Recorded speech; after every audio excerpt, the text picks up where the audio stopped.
Welcome to part 4. If you've been following the series, you've seen the harvest, awakening, and sealing of a willow spirit. Today we'll be bringing one of these behemoths home and talking about the potting process. I named this willow spirit after my baby brother since they share a birthday. Adam's been rooting in tap water for exactly 6 weeks. He could have been potted sooner, but wizards are never late.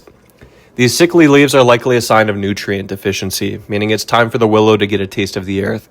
It could also be because the taller stems are absorbing more light than the leaves towards the bottom.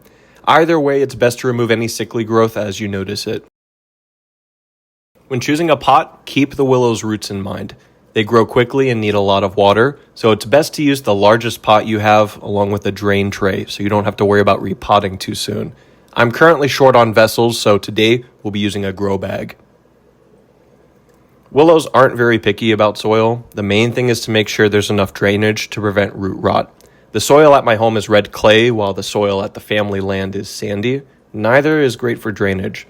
I usually just mix whatever I have available with a basic garden soil blend. Nothing fancy, but it does the trick.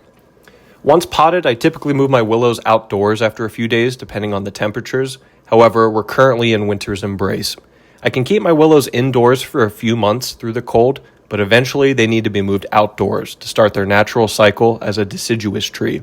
Maybe by March, we'll be able to move everyone out. Willows are known to be water fiends. When first potted, you need to water them twice a day to ease the transition from water to soil. After a week or so, I typically resume watering them at least once a day during the grow seasons. The soil should always be moist, but not waterlogged. I also recommend keeping the drain tray filled. It helps ensures the roots are hydrated once they grow to the bottom of the vessel. I use some cheap grow lights I found online to help boost photosynthesis, but it's not a requirement, just a little stat buff. Just make sure they're getting enough sunlight. I'll wrap this video up for now. Maybe in part 5 we'll talk about pruning, but until then, hail the Willow Kingdom.